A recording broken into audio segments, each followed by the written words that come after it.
A pastora Vera.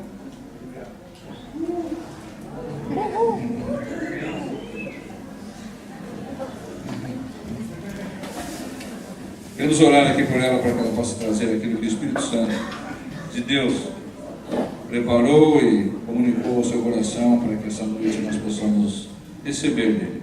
Pai, abençoamos aqui a pastora Vera, que ela possa transmitir aquilo que é a tua vontade. Aleluia! Pai, nós oramos em nome de Jesus, queremos fortalecer a sua vida e que ela transmita aquilo que o Senhor quer que ela fale e que os nossos corações estejam abertos para receber a tua comunicação essa noite em nome de Jesus. Amém. Amém. Amém. Que coisa. Tirar também isso aqui na frente que a gente vai ter um.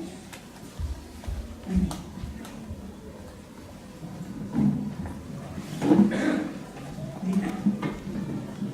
Bom, gente, nós estamos num processo tremendo de Deus, onde o Senhor trouxe mais uma ferramenta em nosso socorro, que é esse curso que nós estamos fazendo aqui, celebrando a recuperação. É um processo de Deus, da restauração da nossa mente, do nosso coração, que nos ajuda a romper as nossas barreiras. Amém. E nós estamos agora, nós já demos 2 passos, e nós estamos hoje no 3º passo, que é aprendendo a abrir mão. E esse processo é um processo de grande bênção, cuidado, amor e misericórdia do Senhor. Meu nome é Vera. Oi, Vera. Oi, Vera. E eu também estou no processo de recuperação, de santificação do Senhor.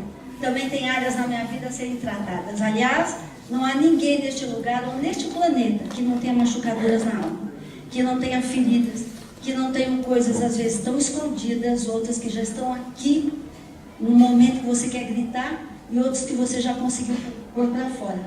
Mas eu quero dizer para você que o Senhor ama tanto a gente, que o que for necessário para nos socorrer, nos levantar, nos capacitar, Ele fará. Porque nós cantamos tantos cânticos hoje, falando do amor de Deus, da entrega, da nossa dependência, da nossa confiança. Nós oramos isso cantando e nós temos que executar isso. Amém. E para isso nós precisamos aprender a abrir mão das nossas vidas, das nossas machucaduras, para que Ele possa fazer a obra.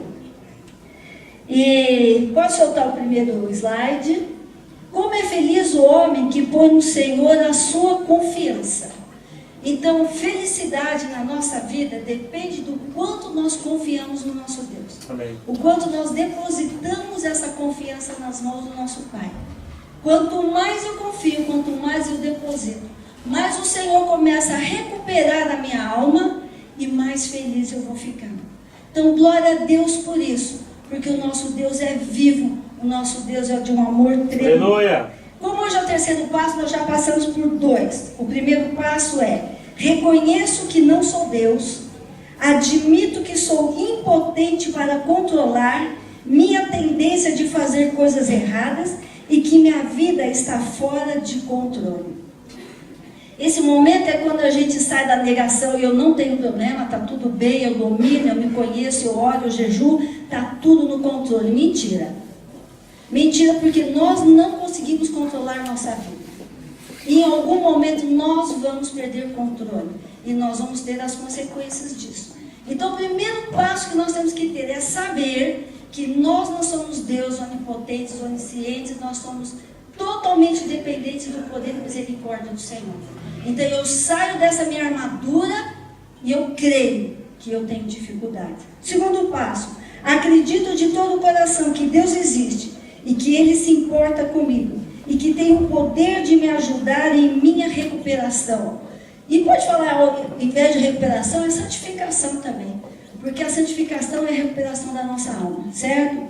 Então esse segundo passo, depois que eu entendi verdadeiramente que eu sou impotente diante das minhas machucaduras, que eu não consigo segurar e controlar, eu começo a crer que existe alguém, algo maior e superior à minha limitação, que pode trazer o socorro que eu tanto preciso. E agora o 3º passo: sabendo que existe alguém tremendo chamado Jesus Cristo, agora eu vou abrir mão das minhas machucaduras e vou começar a pôr para fora.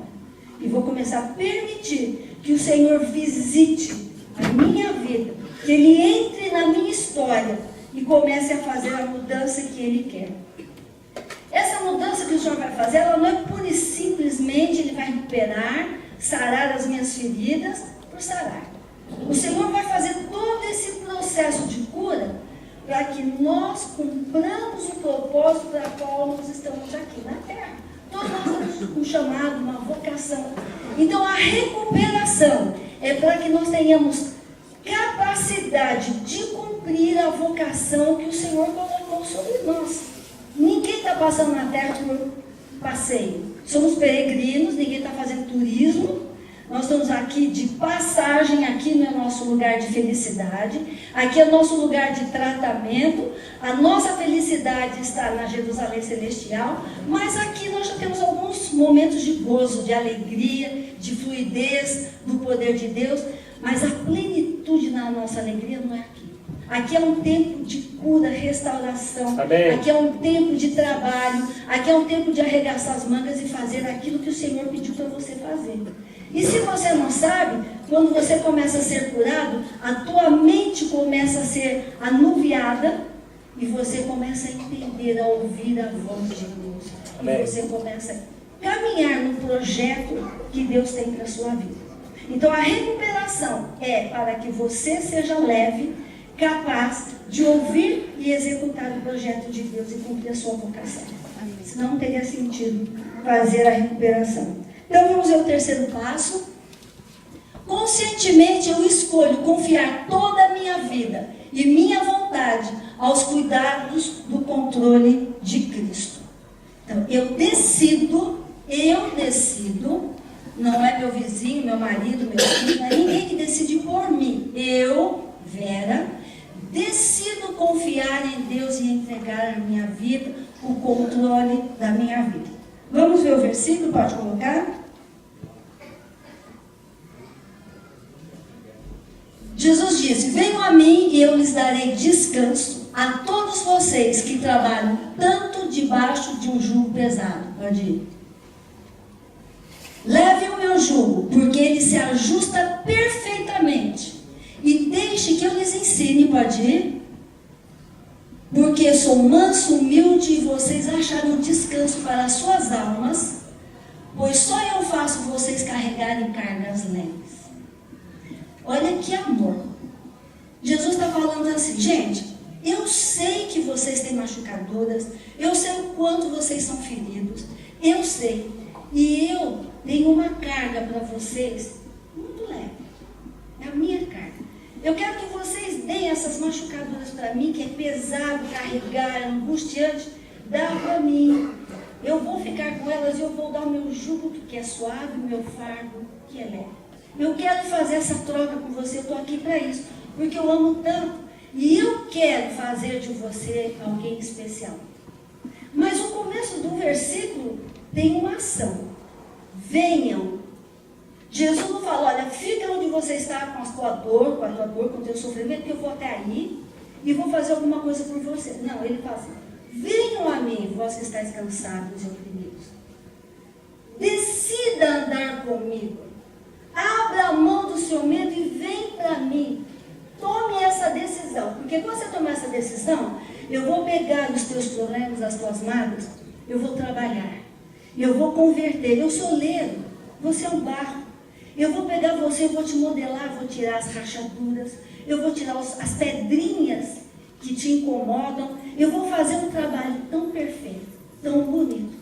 E depois de toda a restauração da sua alma, das suas feridas que ele coloca aqui, e eu vou tratar da sua alma, eu vou te devolver uma alma curada, para que você possa cumprir o meu propósito, para que você possa ser o meu braço, meus olhos, meus pés.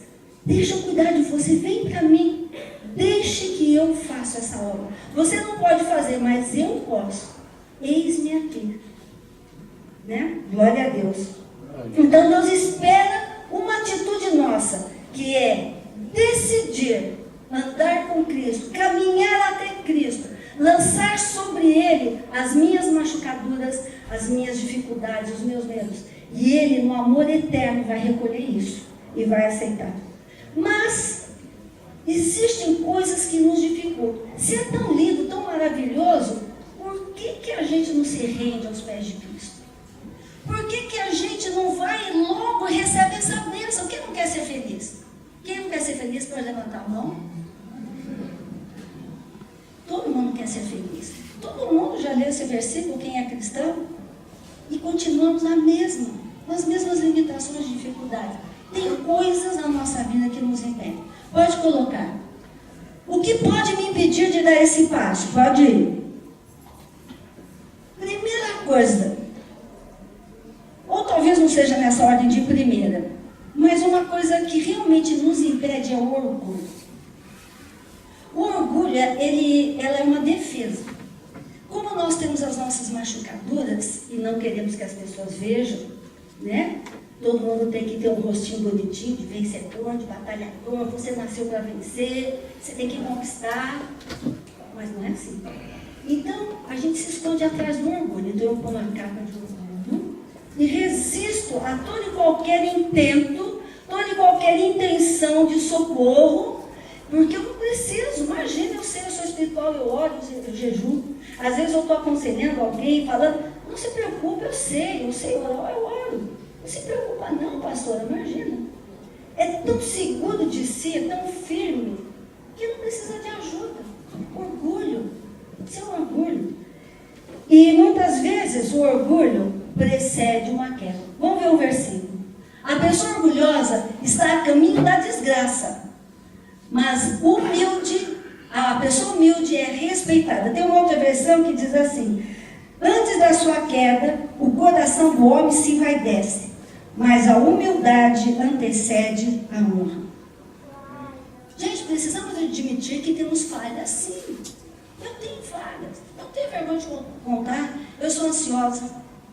Eu sou nervosa. Sabe, eu não quero andar com máscara porque eu sou pastor, eu sou perfeita. Não, eu tenho falhas, sim. Eu tenho que ir aos pés do meu Senhor todo dia. Aleluia! E a minha ansiedade me atrapalha. A minha ansiedade me faz correr na frente de Deus. Eu me torno perdedor em muitas situações porque eu não espero meu Deus falar. Eu fico aflita. E eu preciso fazer alguma coisa, porque se eu não fizer, Deus não faz. Então a ansiedade, ele é um gafanhoto na minha vida, que acarreta outro e outro e outro. Eu preciso de recuperação. Eu estou aos pés da cruz para isso. Amém. Glória a Deus, eu sou livre. Aleluia. Aleluia. Glória a Deus por isso. Então nós temos que admitir que nós temos fraquezas, falhas, que entraram na nossa vida, ao longo da nossa vida, de muitas formas. Desde pequenininhos, na educação, nas frustrações familiares, nas coisas que aconteceram na escola, foram marcando, foram machucando, foram ferindo, e nós fomos guardando lá dentro. É tão pequenininho, tão insignificante, mas uma coisa acontece, Satanás, ele não perde, não. Ele sabe onde tem a nossa ferida. E aonde dói é onde as pessoas mais nos machucam. Acontecem as situações tão constantes, e aquela minha ferida parece que fica ali cutucando, ele fica cutucando. E você já viu, né, um machucadinho ali, quando começa a mexer, ele só aumenta, não é verdade? Se você protege, ele vai secando, forma uma casquinha e cai. Mas se você não fecha, fica lá, aquilo vai aumentando, você vai acreditando naquilo, vai se limitando, e aí você dá de cara com tantos santos. Eu preciso pôr a máscara do orgulho. Como é que eu vou enfrentar tantos santos diante da minha presença? Ninguém tem defeito, só eu. Então eu não preciso de ajuda. Senhor é minha luz, minha salvação, a quem temerei. Ó Senhor, tem misericórdia de nós. Precisamos da misericórdia, amém, da graça do Senhor. Vamos ver outra coisa, pode ir. Que me dificulta a culpa. Às vezes nós temos assim um senso de culpa tão grande que achamos que o Senhor nunca vai nos perdoar. O que é culpa? Culpa é a consciência de que nós transgredimos. É a consciência que eu fui além do que eu deveria ir. Eu quebrei as regras. Aí vem a culpa. E aí essa culpa me limita, ela não me deixa tomar as atitudes, não me deixa viver em paz. Davi, ele tinha esse sentimento de culpa que comia ele por dentro. Pode pôr. Aqui, porque os problemas, isso é Davi falando, os problemas que enfrento são grandes demais. Meus pecados me atrapalham a visão. São muitos, mais que os fios da minha cabeça, do cabelo da minha cabeça. E por causa deles, me sinto fraco e desanimado. O que aconteceu com Davi? Davi, o escolhido de Deus, o amado do Senhor. Mas era um homem falho como todos nós. E um dia ele se apaixonou por uma mulher casada.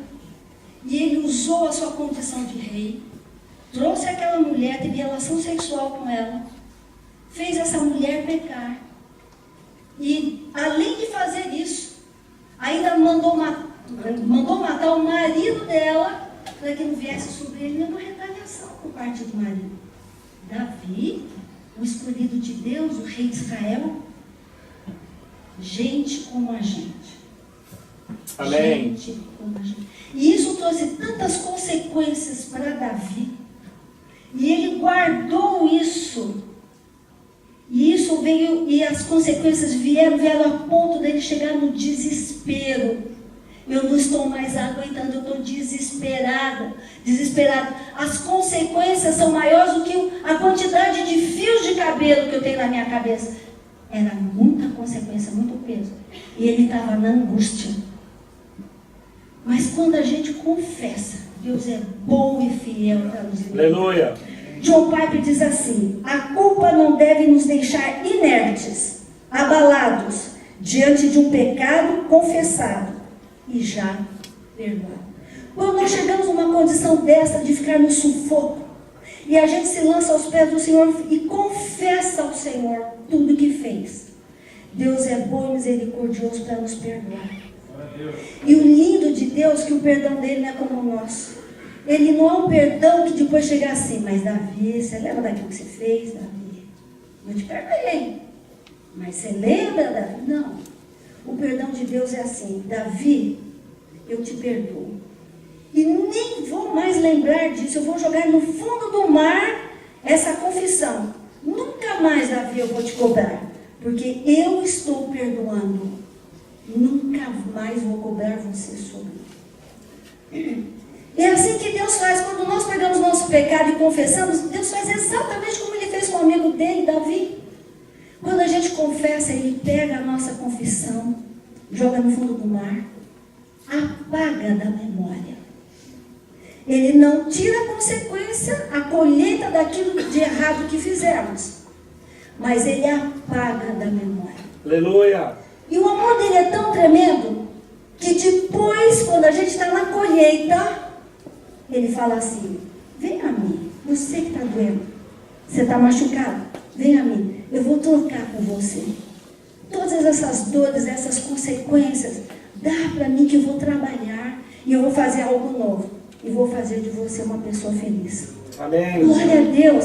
É isso que o Senhor está fazendo, Ele está recuperando. Está nos recuperando das nossas dores, das nossas consequências, dos pecados voluntários e involuntários que cometemos. O Senhor está fazendo uma recuperação para todo aquele que fala: Senhor, eu decidi entregar as minhas causas nas tuas mãos. Amém? Amém. Então a culpa, ela não pode ser mais um impedimento, porque agora você sabe que o Senhor vai pegar a tua culpa e vai te ajudar. Ele vai caminhar contigo. Pode ver o outro. Outra coisa também é o medo. Se eu entregar para Deus, o que Deus vai fazer comigo? Como é que eu vou entregar essa coisa que me faz um bem, que é gostoso, um pecado? Se é machucadura, todo mundo quer dar logo para se livrar. E quando é um pecado? E quando é alguma coisa que te domina? E Jesus falou assim: dá para mim. Vem o medo. O que Deus vai fazer comigo? O que vai ser da minha vida? E o medo me trava, o medo me impede. Aí você fala: olha, eu não quero ninguém controlando a minha vida. Detesto isso. Ninguém controla a minha vida. Leva engano, querido e querida, você é o escravo. Em todo o tempo. Você é escravo da opinião das pessoas. Você é escravo da educação que você recebeu, boa ou má. Você é escravo das mágoas que estão no teu coração. Você é escravo dos hábitos que você tem que controlam a tua vida todos os dias. Você é escravo da maneira que as pessoas falam com você, te diminui e você fica submisso a isso com essa dor. Não diga que ninguém controla a minha vida, eu sou o Senhor da minha vida. Não é. Todos nós somos dependentes das nossas machucaduras, da opinião do próximo, daquilo que o meu chefe falou, do que minha esposa, do meu marido, do que o meu filho, do que o meu pai falou para mim lá atrás. Então todos nós somos cativos em algumas áreas. E o Senhor fala assim, eis-me aqui. Eis-me aqui. Então não tenha medo, porque você já é um cativo. O que Jesus está fazendo é o seguinte, vem para mim que eu vou tirar de você esse cativeiro. Não tenha medo. Eu sou Deus. Eu sou a essência do amor. O que eu vou fazer para você é bom, é perfeito, é agradável. E se algum valor que você ama tanto, mesmo sendo ruim, ama tanto, dá para mim que eu vou colocar uma outra coisa no lugar melhor. Aleluia! Muito melhor. Não tenha medo. Provar e ver de como eu sou bom. Então, na verdade, nós temos que deixar Deus entrar na nossa história. Temos que deixar Deus ter o controle da nossa vida para sermos felizes. Outra coisa que nos impede, a minha preocupação. Eu sou tão preocupado isso aqui, chama-se Vera. Eu sou mega preocupada, porque eu sou ansiosa. E é difícil depender de Deus em algumas coisas. É difícil me lançar. É difícil dizer, Deus, eu te dou. Porque eu acho que eu posso fazer um pouco melhor. Eu fico tão preocupada que aquilo não acontece. Eu fico tão preocupada pelo tempo correndo, de ver as coisas desmoronando. E eu vou ficando preocupada. Eu não consigo me lançar como o Senhor quer que eu me lance aos pés dele. E isso trava a minha vida. Vamos ver o texto. Lancem sobre ele toda a sua ansiedade, porque ele tem cuidado de você. Vera, lança. E eu tenho certeza que Deus que começou a boa obra em você, Vera, Ele vai continuar ajudando a crescer e sua graça. Até quando a sua tarefa em vocês estiver finalmente terminada. Glória a Deus. Dá para mim, deixa eu fazer. Eu vou trabalhar, eu vou ajudar, eu vou trabalhar até o dia do fim do teu tempo. Quando terminar a obra, você está zero. Você vai chegar para mim com o teu cesto cheio de frutos eternos. Eu não quero que você chegue no final com a tua cestinha vazia. Eu te dei tantos talentos, tanta capacitação. E o que você produziu? Uma banana? Então o Senhor fala, não fica preocupada. Deixa eu cuidar. Traz para mim. Deixa a preocupação de lado. Deixa eu mostrar para você o meu amor. E eu vou fazer uma obra em você. A obra que eu comecei, eu vou até o fim, Vera. Não desanima. Persevera. Olha as dificuldades da direita e da esquerda. Persevera. Eu vou dar para você algo que te agrada. Eu vou te fazer feliz. Amém. Aleluia, glória a Deus. E nós precisamos ter uma decisão de mudar. Deixar Jesus entrar e deixar que os nossos problemas fiquem na vida dele. Nas mãos dele. Na Segunda Guerra Mundial, os americanos queriam dominar o Pacífico. O Pacífico é cheio de ilhas e as ilhas estavam dominadas pelos japoneses.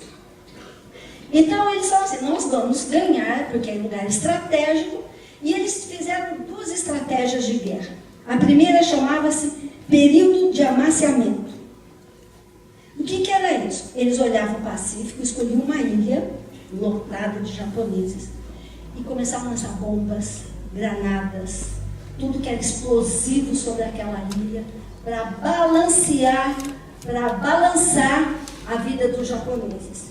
E foi lançando bombas, e bombas, e bombas, e bombas, a ponto de não ter mais condição dos japoneses estarem aflitos. Essa estratégia vamos aplicar na nossa vida.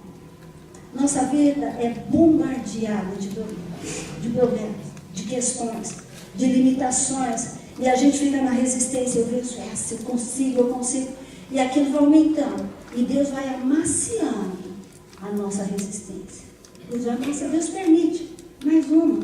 E você vai amaciando o teu coração para chegar, Senhor, tem misericórdia. Eu preciso de Ti. Socorro, Jesus. Eu preciso de Ti. E às vezes, por isso que a Bíblia diz que a tribulação é coisa boa. Sabe por quê? A tribulação é um amaciamento de Deus na nossa dureza. Aleluia. A tribulação é onde a gente começa a se quebrantar e saber que só o Senhor é Deus. A tribulação faz a gente sair da nossa dureza e entender Deus. A gente sai do nosso terreno, da nossa área terreno, olha para os céus e fala: Deus, tem misericórdia. Então a tribulação é uma ação de amor do Senhor. É um amaciamento do Senhor no nosso coração. Amém. Então esse é o primeiro período. E a segunda etapa do ataque americano chama-se cabeça de ponte. Eles precisavam fazer uma cabeça de ponte. Depois que eles bombardeavam aquela ilha, o que eles faziam? Eles colocavam a presença americana lá dentro. Então entravam no pelotão. Eles ocupavam mais ou menos 100 metros por 200. Um pelotão junto. E aí eles marcavam a presença. Chegamos. E eles entrando em um batalhão. Uma batalha. Segundo avanço. Terceiro avanço. No quarto avanço encontravam a resistência japonesa recuada. Dava um tempo. Eles paravam naquele lugar. Acalmou, continuava a batalha. Atacando, atacando. E os japoneses sabiam que o domínio dos americanos naquela ilha ia ser uma questão de tempo. Eles já estavam tão bombardeados. E as batalhas vencidas pelos americanos, avançando no terreno deles, eles sabiam que ia durar um tempo. E logo, logo, os americanos iam conquistar aquela ilha. E assim, depois que nós fomos tão bombardeados por tribulações, onde nós pedimos, Senhor, tem misericórdia, aí Deus faz uma cabeça de ponte com a gente. Aí Ele entra no nosso problema. Aí Ele fala assim: agora vamos juntos batalhar. Eu estou com você. E a gente batalha a primeira, ganha. Batalha a segunda, ganha. Na terceira a gente enfrenta ali um poder maligno que nos faz balançar. E a gente fica lá parado. E Deus cuida, restaura. Agora vamos lá, velho, vamos continuar. E daquele lugar que eu parei, mais uma batalha. Mais uma batalha. O inimigo sabe que é questão de tempo. Ele vai perder. Aleluia. Ele sabe que é questão de tempo. Ele vai ter que sair desse problema que me dominava. Porque agora Jesus é minha cabeça de ponte. Eu não estou sozinho. Então eu não tenho que ter medo, não tenho que ter preocupação. Porque o Senhor batalha por mim. Tem batalhas que o Senhor fala: quieta-te, eu batalho por você. Amém? Amém. Outra questão que me impede, a dúvida. Vamos ler o versículo. Eu lhes asseguro que se vocês tiverem fé do tamanho de um grão de mostarda, poderão dizer a este monte: vá daqui para lá, e ele irá. Nada lhe será impossível. Não sei quantos aqui já viram um grão de mostarda. Uma vez eu fui na feira e eu pedi para a moça: como é que é um grão de mostarda? É uma bolinha pequenininha. Pequenininha assim. Eu falei: nossa, uma fé desse tamanho muda um monte. E eu já estava impressionado. Daí uma amiga minha chegou de Israel. Vera, olha só o que eu peguei. Era um marcador de livro cheio de semente de mostarda de Israel. A semente brasileira, ela é 3 vezes maior do que a semente de Israel. Eu vou mais ou menos vocês terem uma noção da semente de Israel. Sabe o alfinete de costura? Aquela prateadinha assim, aquela cabecinha? É menor que aquilo. A semente do grão de mostarda que ela trouxe de Israel. Menor que a cabeça de um alfinete. Alguém aqui já viu esse grão? Eu tinha toda essa. Você viu? Não é desse tamanho? Você tem? Eu tenho. Estou certa? Ou estou aumentando? Ela é bem pequenininha, não é pequenininha? Ela é pequenininha. E Jesus, quando ele falou esse texto aqui, se você tiver fé do grão de mostarda, ele não falou da mostarda brasileira, não. Ele não estava aqui. Ele falou do grão de mostarda lá de Israel. Aquela coisinha que, se você tiver fé desse tamanho, você vai mudar uma montanha. Eu queria lembrar com vocês uma passagem bíblica de um homem que tinha um filho endemoniado. Era o único filho que ele tinha. E ele sabia que Jesus estava na região, ele correu até Jesus e falou: Jesus, por favor, meu único filho está endemoniado. Eu não aguento mais, eu não sei mais o que eu faço por ele. Aí Jesus olhou para ele e falou assim: se tu podes crer, tudo é possível ao que crê. Sim, você tem um filho endemoniado, querendo se matar por tanto tempo, e Jesus falou assim: olha, se você tiver fé, tudo vai acontecer de bom, teu filho vai ser curado. E aquele homem falou assim: eu creio. E começou a chorar. Ele falou: Senhor, me ajuda na minha incredulidade. Ele acabou de dizer: eu creio.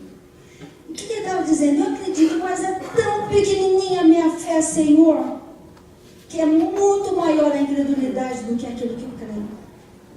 Foi o suficiente para Jesus. Não precisou mais. Jesus falou: traz teu filho. E quando o menino chegou estribuchando, ele perguntou para o pai: quanto tempo esse menino está assim? Desde a infância, Senhor. Ele se joga no fogo, ele se joga na água. Esse demônio quer matar meu filho. Um grãozinho de mostarda. Eu creio, Senhor, mas me ajuda na incredulidade. Eu não tenho o suficiente para crer que algo diferente vai acontecer. E Jesus é assim, Jesus pega a gente, um grãozinho de mostarda. Sabe, não é o tamanho da fé, mas é que apesar de ser pequenininha a tua fé, você confia num Deus absurdamente grande. Aleluia. Aleluia, pode colocar. Glória a Deus. Essa fé pequenininha, depositada no tamanho de um Deus, Deus do impossível, Deus que tudo pode. A tua fé é pequenininha, mas você depositou isso no Deus grande. Deus tem poder para mudar a vida. Aleluia. E quando aquele homem chorou, e aquele menino ficou aos pés de Jesus, com aquela fé pequenininha daquele pai, Jesus olhou e ordenou: sai. E aquele menino foi curado. Nunca mais volte com esse menino. Ele foi curado. Quando nós temos uma fé pequenininha, não importa a dificuldade que nós enfrentamos. A minha fé é pequena, mas o Deus que eu creio é gigantesco. E eu deposito aos pés desse meu Deus grande essa minha fé. E o meu Deus do impossível, como acabamos de ouvir, meu Deus é Deus do impossível para fazer coisas que eu não imagino. Então eu não preciso ficar preocupada. Eu não preciso ter dúvidas, porque não sei o que vou fazer, mas é o meu Deus, o teu Deus, o nosso Deus que vai fazer. Outro item que me impede, essa é danada, é a minha religiosidade. Pode colocar o texto. Ele lhes diz: vocês são, presta atenção, vocês são os que se justificam a si mesmos, aos olhos dos homens, mas Deus conhece o coração de vocês. Aquilo que tem muito valor entre os homens é detestável aos olhos de Deus. Religiosidade.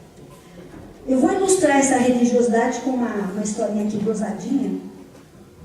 Tinha um homem que quando ele pregava, ele inventava, ele falava, ele aumentava, ele falava coisas que não estavam na palavra, mas ele pregava. E um dia esse homem morreu, e por misericórdia ele foi para o céu.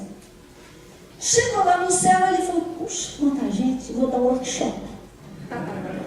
Fez uma convocação, ele chamou todo mundo, encheu o salão, e ele começou a dar um workshop. Quando ele estava começando a dar um workshop, entra Jesus correndo e senta logo na primeira fila. Quando ele começou a falar, Jesus abriu o laptop e começou a anotar tudo que ele falava. E aquilo começou a incomodar aquele homem. Puxa, Jesus aqui anotando a minha pregação. Fantástico. E aquilo começou a irritar aquele homem. Terminou o seu workshop, ele dispensou todo mundo e foi até Jesus. Jesus, o Senhor anotando a minha pregação? Jesus falou assim: rapaz, que capacidade você tem de falar coisas que eu nunca falei em meu nome. Sabe o que é isso? Religiosidade. Eu vou explicar para vocês mais ou menos para vocês entenderem.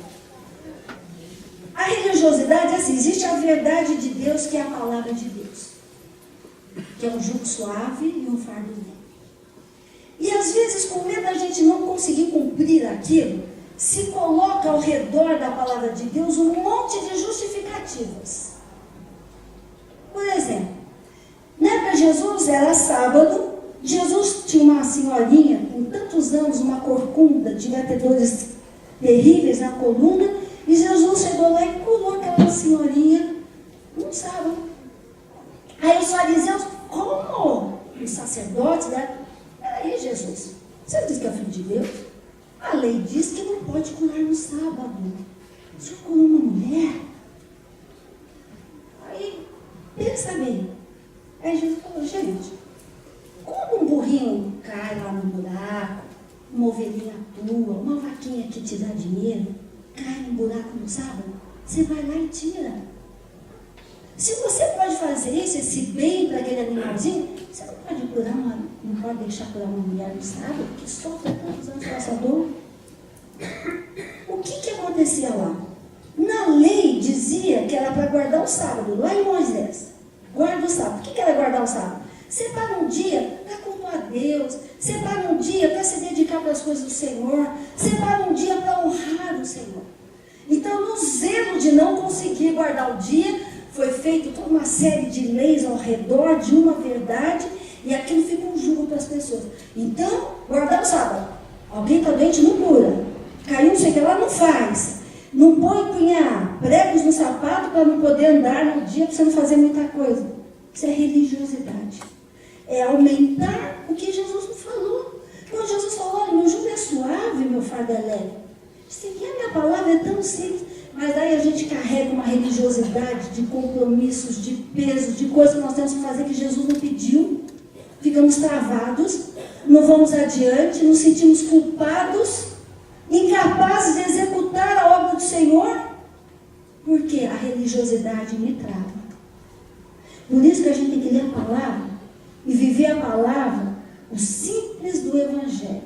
Aleluia! E tomar cuidado para não cairmos num peso, num jugo que Deus não deu. Mas que o homem, às vezes por excesso de zelo, aumenta para você não pecar. E peca por causa do aumento. Então nós temos que crer que a palavra ela é o suficiente para nos ajudar. E tomar cuidado com a religiosidade. Amém? Amém. Agora, o que eu vou fazer para poder dar esse passo? Então, eu entendi que eu preciso entregar, abrir mão, entendi que tem coisas que me limitam, e essas coisas hoje já não vou mais me limitar, porque eu sei que Deus tem solução para o meu medo, para a religiosidade, para o orgulho, o que mais? Para a culpa. Então, essas coisas não vão mais me impedir. Então, agora eu estou decidida a abrir mão. Eu vou, por fé. Então eu tenho que ter alguns passos. Pode ir? Eu aceito Jesus como meu Salvador. Primeira coisa. Aceite Jesus. Ele é o único que pode ser teu Salvador. Amém. Viu o texto? Creia no Senhor Jesus e serão salvos, você e a sua casa. Então nós temos que crer que quando nós entregamos a nossa vida para Jesus, Ele nos salvou para uma vida eterna. Amém? Amém. Mas Jesus tem que nos salvar todos os dias das nossas machucaduras, dos nossos medos. Nós temos que chegar no fim do dia com a salvação daquilo que poderia nos prender no dia. E o Senhor me salvou hoje. Hoje eu termino o dia livre nas mãos do Senhor. Aleluia. Aleluia. E com isso serei salvo. Eu e a minha casa. A minha salvação, as minhas vitórias vão influir, vão ter um efeito na vida dos meus familiares. Segundo passo. Eu aceito a Bíblia como meu padrão de vida. Pode pôr o texto? Pois toda a Escritura Sagrada é inspirada por Deus e é útil para ensinar a verdade, condenar o erro, corrigir as falhas e ensinar a maneira certa de viver. Está aqui a nossa solução. Palavra de Deus. Amém. É a palavra de Deus que vai nos despertar para mostrar onde nós falhamos, para corrigir essas falhas e para ensinar a forma certa e correta de viver. Então, o meu passo, crer no Senhor Jesus, acreditar na palavra de Deus. O terceiro, aceito a vontade de Deus como a minha estratégia. Então, a vontade de Deus para mim é a minha estratégia de vitória. Não sou eu que vou delinear a minha estratégia, mas o Senhor, com a sabedoria dele, ele vai me dar as estratégias. E eu quero obedecer a essas estratégias. Pode dar o texto? Tenho grande alegria em fazer a tua vontade, ó meu Deus. E o Senhor, quando nós não mudamos a estratégia de Deus, nós somos mais do que vencedores. Aleluia. Aleluia. Outro passo. Aceito o poder de Deus como minha força. Pode pôr o texto? Porque eu posso fazer todas as coisas que meu Deus me pede com a ajuda de Cristo, que me dá força e me dá poder. Aqui eu quero um detalhezinho.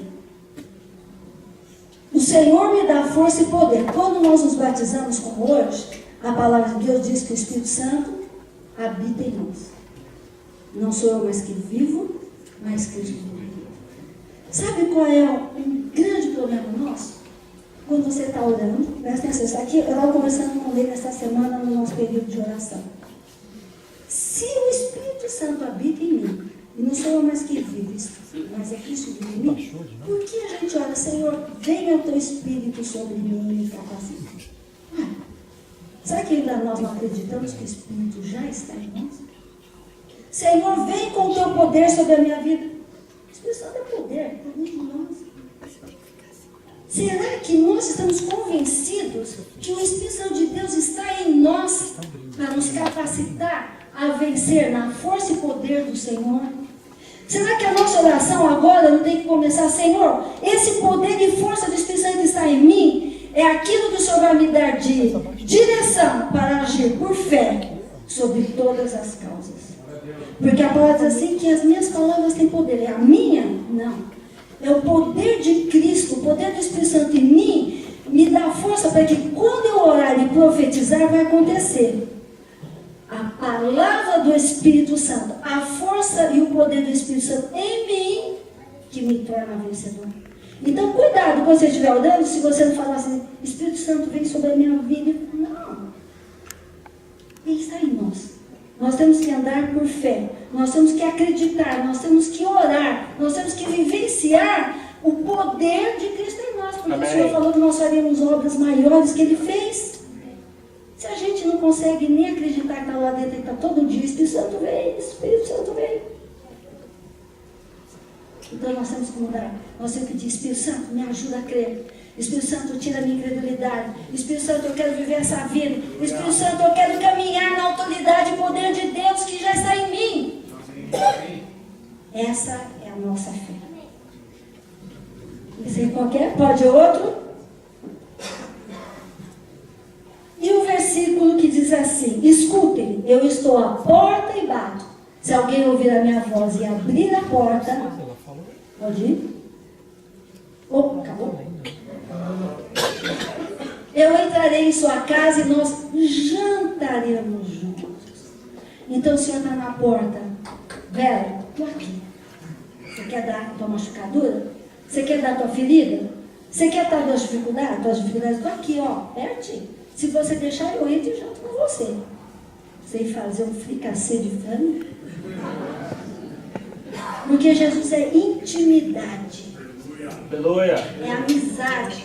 Então, quando a gente deixa ele entrar na história, ele entra lá, fica lá, ele janta com a gente, ele nos ajuda a vencer a vida. Amém. E hoje o Senhor está convidando, pode ir? Que nós possamos cumprir esse terceiro passo. Abrir a porta que o Senhor está batendo, para que nós possamos dizer, Senhor é teu. Pode ir? Acabou?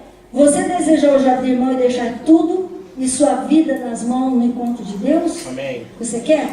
Pois eu vou dizer, você vai ser mais do que vencedor. Aleluia. E eu queria que vocês ouvissem agora um testemunho de alguém que um dia entendeu e decidiu abrir mão para que Jesus entrasse na história dela. E Deus está fazendo uma aula bonita. Eu queria que a Denise viesse aqui.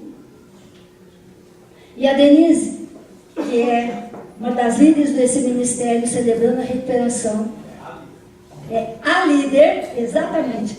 A Denise é a líder desse projeto aqui na Vila Mariana. Isso começou porque um dia ela decidiu abrir mão do orgulho, da culpa e decidiu entregar a vida para Jesus. E Amém. Jesus está fazendo.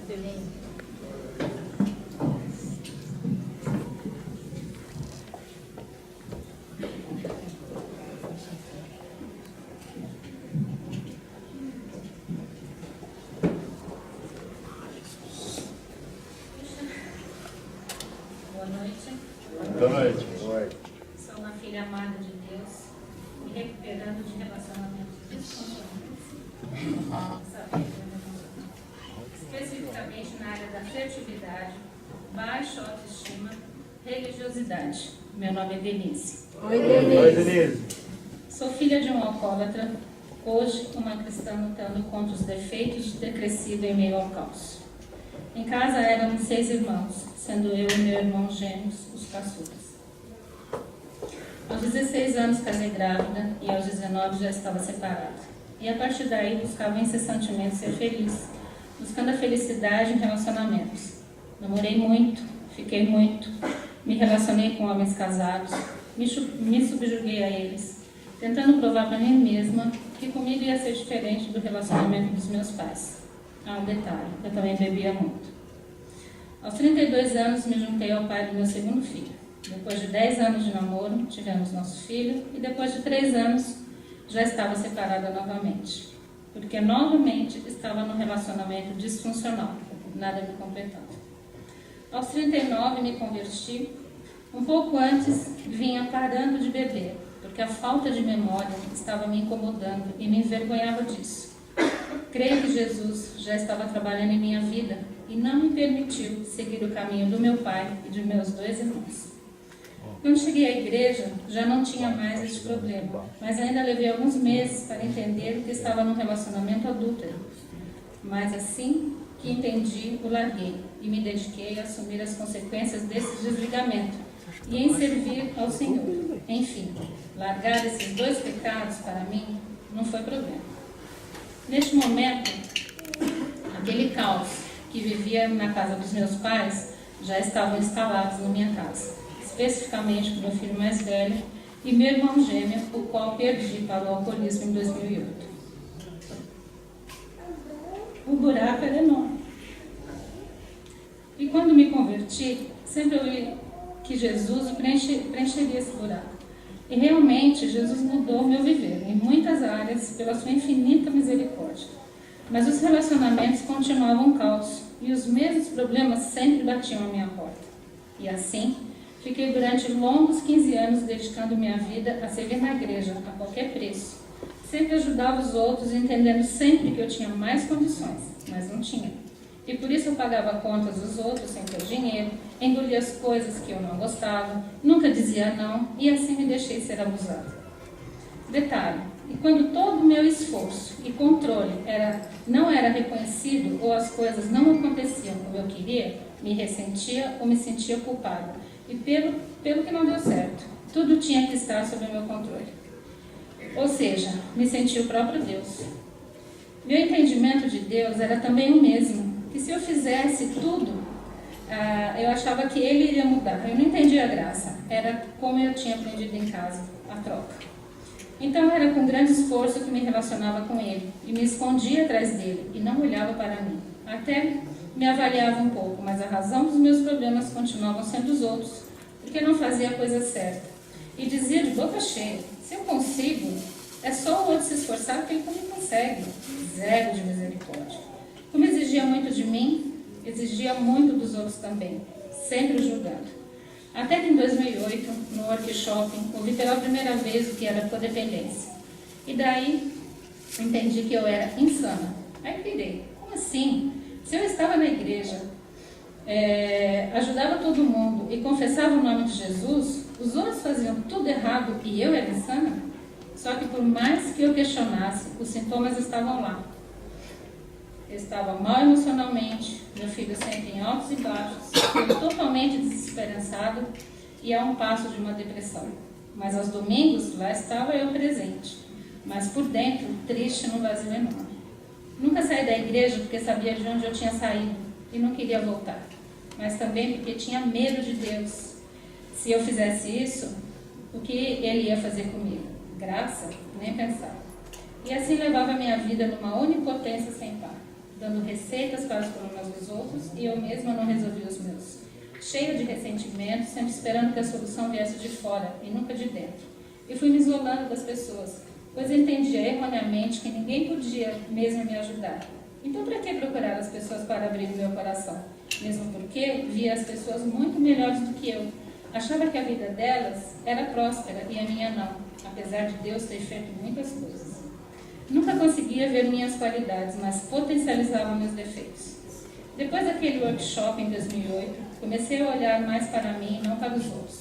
Comecei a ler tudo o que encontrava sobre a tal codependência e percebi que eu idealizava um mundo que não existia, a família que não existia, aquela família doriana que mostra na televisão, que não existe, e que só o filho que não existia e até a igreja que não existia, simplesmente porque não aceitava a vida como ela é e não como eu gostaria que fosse. Na verdade, até a adolescência tive que buscar formas de suportar a violência, o abuso físico, emocional, verbal, me tornando uma sobrevivente de um lar totalmente disfuncional. Até que numa busca insana para resolver o problema, que eu achava que era somente do meu filho, um pastor de Curitiba, sim, porque eu buscava a solução onde quer que fosse, não importava a distância, menos em mim. Ele me disse: se a senhora não confiar no que Deus pode fazer e deixar seu filho viver no livre-arbítrio, a senhora morrerá e só então ele encontrará seu caminho. Esse foi o meu fundo de poço. E me orientou a buscar ajuda para mim. Ou seja, entendi que eu não era Deus e atrapalhava o trabalhar de Deus na vida dele. Foi muito difícil assumir minha impotência, mas finalmente entendi que não confiava em Deus. Não pararia, que se eu não confiasse em Deus, não. Mas finalmente entendi que se não confiasse em Deus, não pararia o processo de insanidade, que é fazer sempre a mesma coisa esperando resultados diferentes. Assim cheguei no Celebrando a Recuperação. Já havia conhecido outros grupos de apoio, mas como não confessava o nome de Jesus, tinha dificuldades em permanecer. Mesmo porque ia procurar ajuda para ele. E ele não mudava, no caso meu filho. Mas com o passar do tempo entendi que primeiramente a ajuda era para mim. Eu estava doente e não poderia ajudá-lo se eu não me ajudasse. Com a metodologia dos 12 passos, dos alcoólatras anônimos, fui aprendendo a confiar em Deus. Foi um processo. Enxergar Deus como pai foi difícil porque nunca pude confiar no meu. E ele foi me mostrando, me surpreendendo, me ensinando a dormir, porque, como diz a palavra, em vão vigia o sentinela se o Senhor não guardar. Aprendi a ouvir, a não dar receitas, aprendendo que a cada dia basta o seu mal. Que se todos nasceram da raiz do pecado, não há ninguém melhor do que eu ou pior do que eu. E que preciso ser transparente com Deus. É fácil dizer: Deus, tira tudo que me afasta de ti. Isso não funciona. Precisamos assumir quem somos e dizer a Deus: Pai, hoje eu menti. Hoje pensei mal do meu irmão. Hoje eu fui desonesto. Hoje senti desejo de vingança. Hoje eu procrastinei. Enfim, estou descobrindo que a cada confissão que faço sou curada, mas preciso ser específica com Deus. E que não importa o que a vida fez comigo, mas sim o que eu faço com o que a vida fez comigo. Então hoje, ainda em processo, porque é um dia de cada vez, me sinto amada verdadeiramente por Deus, através da graça, que é diária. Consequentemente, tenho misericórdia, me sinto mais amorosa e feliz comigo mesma, porque Deus tem mostrado o quanto através dele sou capaz de, por exemplo, estar aqui falando para tantos, porque antes o medo e a vergonha me assombravam, porque eu ouvi e internalizei a mentira de Satanás, que mulher não prestava para nada, a não ser servir ao homem. Por isso nunca permaneci em relacionamentos nenhum.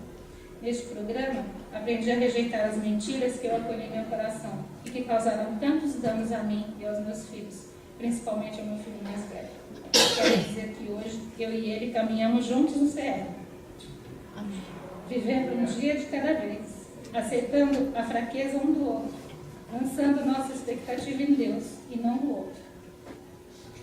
E como disse o pastor Carlos, nada de novo, é a simplicidade do Evangelho, que hoje, através do Celebrando a Recuperação, consigo colocar em prática, que hoje não entendo mais o Evangelho como uma mágica, mas sim que Deus só pode fazer se eu deixar, assumindo a responsabilidade sobre a minha vida e deixando o outro viver. E aí, eu gostaria de vocês me acompanhassem na oração da serenidade, que é o que nos sustenta diariamente no Celebrando a Recuperação através de Jesus.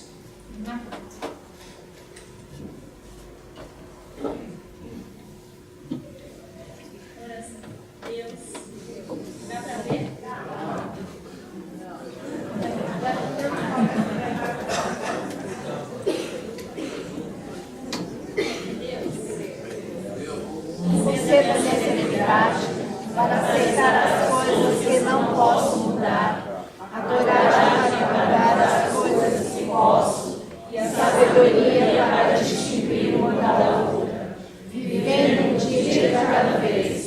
apreciando o momento de cada vez, recebendo as dificuldades como um caminho para a paz, aceitando como Jesus nos fez, este mundo pecaminoso como ele é, e não como gostaria que fosse, confiando que o Senhor tudo fará, se eu me entregar à sua vontade, pois assim poderei ser razoavelmente feliz nessa vida e supremamente feliz ao seu lado eternamente. Amém. E, na verdade, Celebrando a Recuperação é um programa que acontecerá aqui na igreja todas as segundas-feiras, a partir do dia 3 de novembro. Então, quem se assemelhou de alguma forma comigo, ou tiver qualquer dificuldade, está convidado a participar conosco. Obrigada.